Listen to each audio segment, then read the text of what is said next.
Hello everyone, this is CJ Novo992 and today we are back with another brand new video. Today is our video. We are here as always to break down, react and discuss the latest Rangers game. A Rangers game, by the way, that gave me one of these and has made me very proud and very happy because once again we went up to Pittodrie and came away with all 3 points and once again silence those lambs. And you know something, that right there is something that I will never ever get tired of saying because we all know what they are all about. We know that they want nothing more than to slow us down and hurt us and take points off us because it's their biggest game of the season, and they certainly went about there and approached it and went into the game with that mindset. We saw that, but the fact that we have came away from a massive test and we've completed Pittodrie for the season. We have picked up maximum points for our trips to Pittodrie, and this is always one of these fixtures that we go back on and look in previous seasons saying, if we picked up maximum there, we needed to get maximum. Well, we've done it, ladies and gentlemen. We have conquered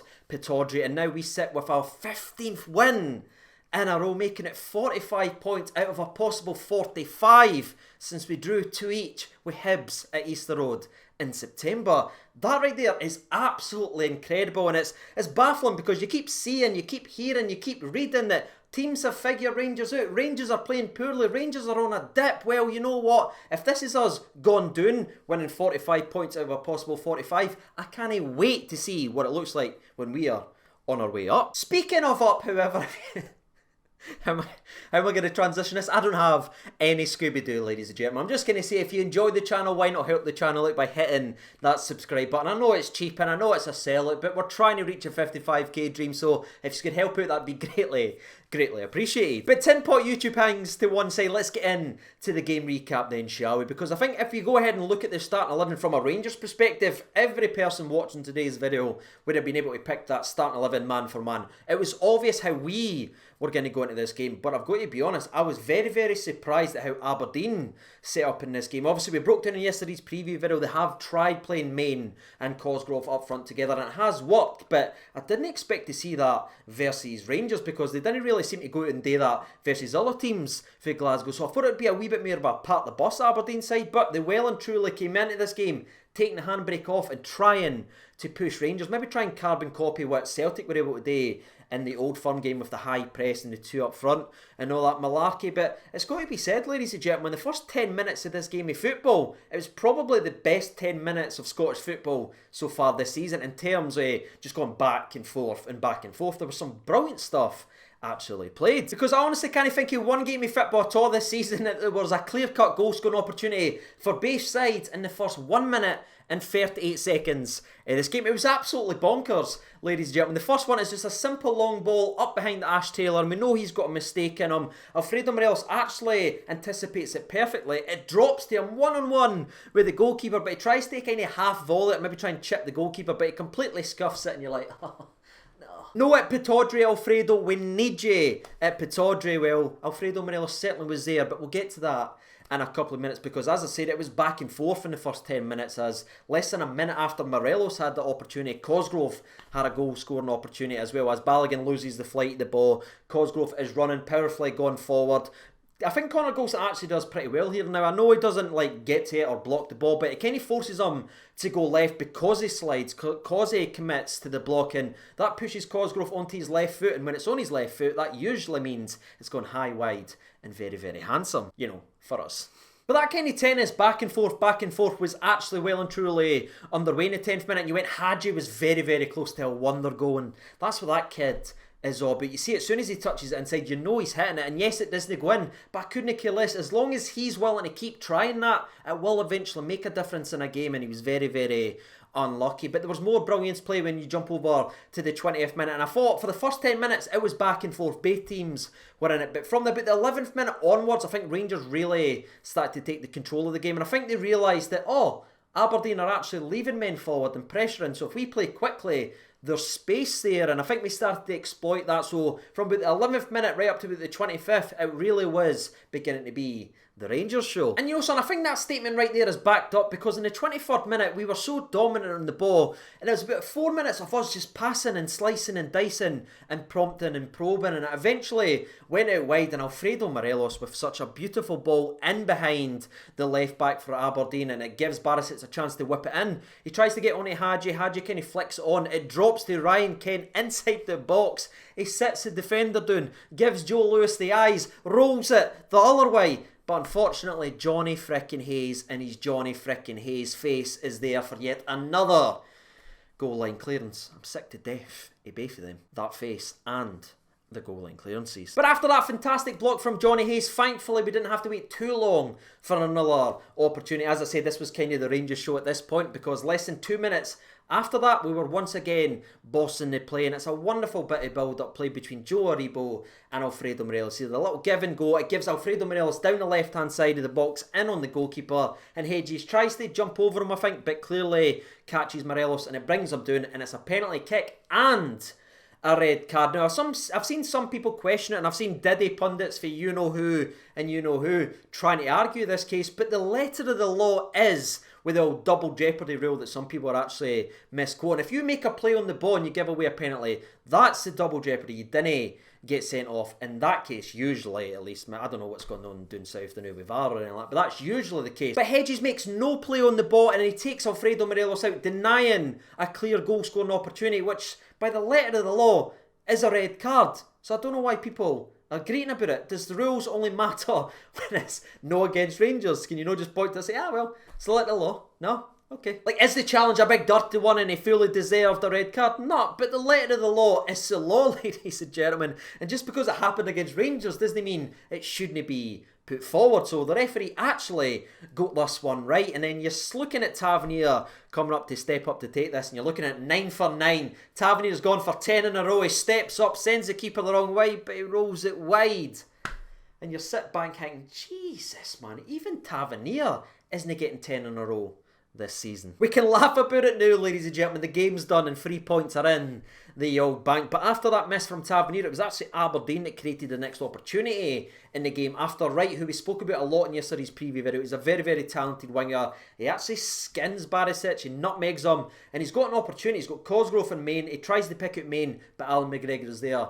Gets it, reads it, and that's thankfully extinguished. But thankfully the other end wasn't extinguished, ladies and gentlemen, because in the 32nd minute of this game, Tavernier, who just missed that penalty versus Aberdeen in January, is his bottle going to go? Is he going to be scared? I've seen some people tweet me saying, oh, that's Tavernier in January. Well, Tavernier in January this season looks absolutely immense because he flips Johnny Hayes inside out, literally sits him down in his wee arse, then drives into the box, picks out Ryan Kent, who unselfishly flicks it to Alfredo Morelos, and the smile's just getting wider here because this right here is prime Alfredo Morelos. One touch to set it, turns his body, doesn't even look at the goal, rattles it in between Ash Taylor's leg, and that is the first goal of the game. Tremendous play, tremendous build-up for Rangers, Tavernier heavily involved, assist for Ryan Kent, and a goal, more importantly, for a wee Alfredo Morelos. But speaking of there when you need them, the same can be said for the referee, and I know there will be the Ivory Coast Moonhowlers out there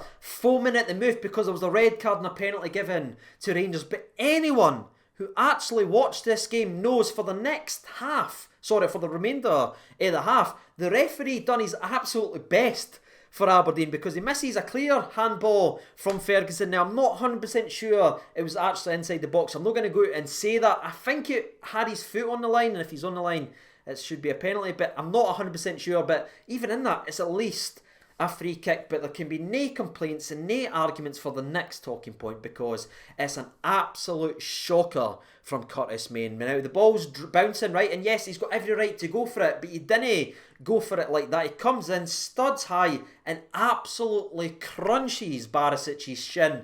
Flat as a pancake, studs right in there in the force, and you can see him, the way his foot goes down as well. He's trying to clip, he's even standing foot. It's a dirty challenge from a guy who knows the game's gone now and he's getting frustrated. It was a clear as day red card, but the referee, and I mean this, absolutely shat himself. I'm sorry, I'm just saying what I see. That is as clear as a red card that I've ever seen. That one for me is worse than the Considine one that we got the last time we were at Pittodrie when he came in over the top from Arfield. This one was just clearly a challenge that was set out there to hurt and leave one on Barisic. And I think the telling tale of what that challenge was the fact that minute or 2 minutes after that, Derek McInnes took Main off the park. He knew that he shouldn't be on there, so he went, you know what, before this goes any further or anything else happens, I'm going to remove Main and put another player in there. So anybody greeting about the penalty or the red card needs to remember they should have been doing even further, people, because that right there is a stonewall red card, as you'll see all season. But in terms of the football in action, that was it for the first half. We're going at half-time, 1-0 up away versus Aberdeen versus 10 men Aberdeen. So I think all of us were thinking the exact same thing going in at half-time. Curtis Main should have been sent off, but more importantly, we need that second goal and we need to come out with the same intensity, because now Aberdeen are just going to do what they normally do versus Rangers: park the bus and pray for set pieces. Yes, they tried something for 20 minutes, but after the Rain man got his sent off correctly, they had to tweak it. So it was going to be a difficult second half, but it's so damn good to say that we approached the game the right way, because within the first couple of minutes, Ryan Kent comes very, very close to getting a goal after he just kind of slips when he's having a wee shot. But that was the intent and that was the mindset that I think all of us wanted to see. Something else that we wanted to see, by the way, was that Colombian smiling from ear to ear again, and thankfully we got it just 2 minutes after that early second half opportunity for Kent. In the 50th minute, more good play goes out to the right hand side to Joe Aribo. And what I like about Aribo, and I know he can be frustrating sometimes, but he never ever seems to rush things, right? And sometimes that can be annoying, but he's so calm and he just looks up and he waits and he waits and he waits, then slips the pass in, and it kind of bypasses Hadji. But Ryan Kent here, man, who was, by the way, was absolutely outstanding the whole game, but his awareness to flick that to Alfredo Morelos, because he means that, is absolutely sensational. He was back to his best, and so was the wee Colombian, as he takes one touch to settle it and the second one to put it into the back of the net. It's absolute limbs, ladies and gentlemen. Alfredo Morelos is back. And like I said a couple of weeks ago, Alfredo usually has a bad half of a season. It's usually coming in the second half of the season after scoring 29 goals and all that malarkey in the first half. Well, ladies and gentlemen, we have got Morelos' bad half of the season out the way. Now it's time for goals, and he's bringing it, and he was massive in this game. Fantastic finish. Joe Lewis didn't stand a chance. And that's saying something, ladies and gentlemen, because as I've said many times on this channel, I rate Joe Lewis very, very highly. I think he is the third best goalkeeper in this league, behind obviously Shaggaroo and McLaughlin, and he showed that just 5 minutes after we made it 2-0, because Ryan Kent on the right hand side just leaves Johnny Hayes so far back, he's almost pulling the Celtic shirt back on. He turns inside, rattles a left-footed effort, and it's fantastically saved for Joe Lewis, and you're going, could that not have just went in? But I'm sure a lot of Aberdeen fans and other fans from elsewhere, hoping and praying that something would go wrong for Rangers, were thinking that exact same thing, because we speak about it in every video, and I've spoken about this for many years, but there's always a McGregor moment. Now, there was a couple in the last game versus Celtic, but this here is a prime example of another McGregor moment, because one of the few times Aberdeen were able to get forward, Cosgrove kind of takes Balogun for a run, if we're being honest, ends up winning a free kick after Davis kind of stupidly puts his leg in. That's all Cosgrove for wanting, but it is a free kick, right? And they just take it quickly. They didn't faff about. They're not waiting to go forward, probably thinking to themselves, well, Rangers are very good at defending set pieces now. Let's not wait for them to set themselves. It's a quick free kick to Johnny Hayes inside. Well, I think he's just on the edge of the box. Clear sighted goal. He rattles it with everything that he's got. You could almost hear Ryan 118 celebrating in the background, but somehow Alan McGregor is there once again with a shagger paw that once again somehow gets there to tip it beyond the post. Did I just hit my monitor when I was doing that? Yes. But unfortunately, the clean sheet that McGregor probably deserved after that phenomenal save from Johnny Hayes was unfortunately ripped away from him, as we got a bit too casual and maybe a bit too comfortable. And this was kind of more prevalent last year, but it has creeped in a couple of times, and I thought this was a perfect example now, because the catcher's cold on a counter-attack, and it is a good counter-attack from Aberdeen. They get it down the right-hand side. It's a fantastic pass from Johnny Hayes, who again was playing really well for Aberdeen at this point, probably their best player on the day, and he just waits because he knows Kennedy's coming in, and it's a nice little pass in, and Mr.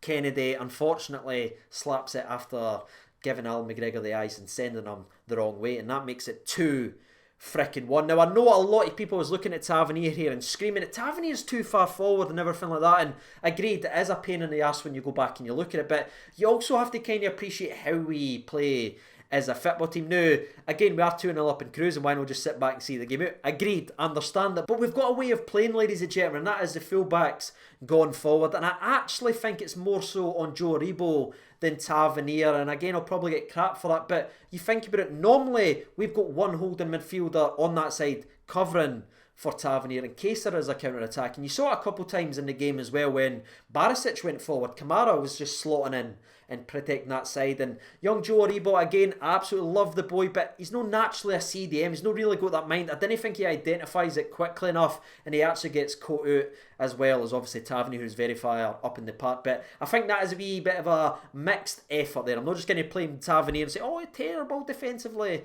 and all that. No, it's just a casualty of how we play and a wee mix up, I think, from Joe Aribo. And again, please don't jump to the conclusion that I hate Aribo or anything like that, but no, I think if Scotty Arfield or especially Ryan Jack was there, I think that space would have been covered, but again, that's not really natural to Joe Aribo's game, and he certainly brings a lot going forward, so it's one of those sacrifices that will probably hurt us until one of our more prevalent defending midfielders are back in the starting 11. But ladies and gentlemen, before we finish up the actual game recap, there's a couple of things else I want to talk about, because you look at this now, right? This is nippy bum time of the nippiest bum time. 2-1 away to Aberdeen with the pressure and that we're under. We've seen this story before. We know there's a sucker punch coming in previous seasons, but once again, this Rangers team is just a different animal. And it's so good to be able to say that, because if you look at the game of football, the last 10-15 minutes, who created the opportunities? It was us. Now, again, we were obviously against 10 men, and that probably played its part in that, but still, there was a couple of set-piece opportunities for Aberdeen, and especially in the 85th minute where they're signalling everyone to go forward, and then they're like, what's going on here? Because Rangers, once again, 15 yards outside the box, forcing Aberdeen to take it short and try to make things happen. Again, it's boring to talk about and everything, but that there is why we're winning games and not conceding late goals. The confidence, the discipline of our defence to set up set pieces like that holds the exact same amount of credit for me as putting the ball in the back of the net when we are actually going forward. Fantastic defending for us, and the argument is we created the opportunities. Ryan Kent had one, obviously, where he tried to pick out Alfredo Morelos on his hat-trick. Glenn Kamara had one where he was positive and charged and forced a good save from Lewis. But again, we saw the game out. Yes, we're time wasting and everything like that, but I couldn't care less. This is a team that's turning into winners now, ladies and gentlemen, and winners do whatever they need to do to win. And that's what we're seeing in the last 10 minutes, where we're not piling people forward trying to score. We're seeing it out, controlling it, and coming away with all 3 points. And before I finish up the game recap and I hand the reins over to you to discuss some man of the match-esque opinions, I want to shout out Big Zungu as well, by the way. I thought when he came on, he was fantastic. Won 3 or 4 vital headers when Aberdeen were hit long balls. Won a massive 50-50 in the 91st minute where, if he doesn't get that, Aberdeen's got a lot of men forward, but he does get there. I thought he was excellent, and he showed a wee glimpse of what he's all about as well. He's pacey, he's powerful, and he's not afraid to actually get stuck in. But with that being said, ladies and gentlemen, boys and girls, that is it for the old game recap. If you're looking at man of the matches, for me, there was a couple of suggestions. Obviously, Morelos, who was the game winner with a couple of goals. McGregor had a massive save. I thought Connor Goldson, especially at the 2 centre-halves today, was imperious at the back there. I thought he controlled Sam Cosgrove. I think the fact that Cosgrove kind of moved on to Balogun as the game went on kind of showed you where he was. Goldson, so clever winning fouls against him. That I thought he was excellent. But my man of the match has to be Ryan frickin' Kent. He got 2 assists in the game, and for me, he was by far the best player on the park. Everything went through him, and all the criticisms that you've seen over the last couple of weeks about Kent and everything like that, this, by no stretch of the imagination, was just as big as that Old Firm game last week versus Celtic. And who was the brightest? Who wanted it? Who showed for it? Who tried to make everything happen? Ryan Kent. And that is why he's on the wall, ladies and gentlemen, and that is why I've picked him as my man of the match. But again, don't worry if that's not your man of the match, ladies and gentlemen. The good thing about this channel is we can have conversations. It's not about one person's opinion. So I want to ask you your thoughts on the overall game, our 15th win in a row, and also who really stood out to you and what is your man of the match for this 2-1 win versus Aberdeen. And whilst you guys are hopefully getting involved in there in the comment section below, I will finish up today's video the way I like to finish up every video, and that's from me to thee, and giving you a massive thank you for taking time out your day to talk about Rangers things with me. I greatly appreciate it, and if you got involved in the comment section below, I will be speaking to you very shortly. But take care of yourselves, everyone. All the best, and bye.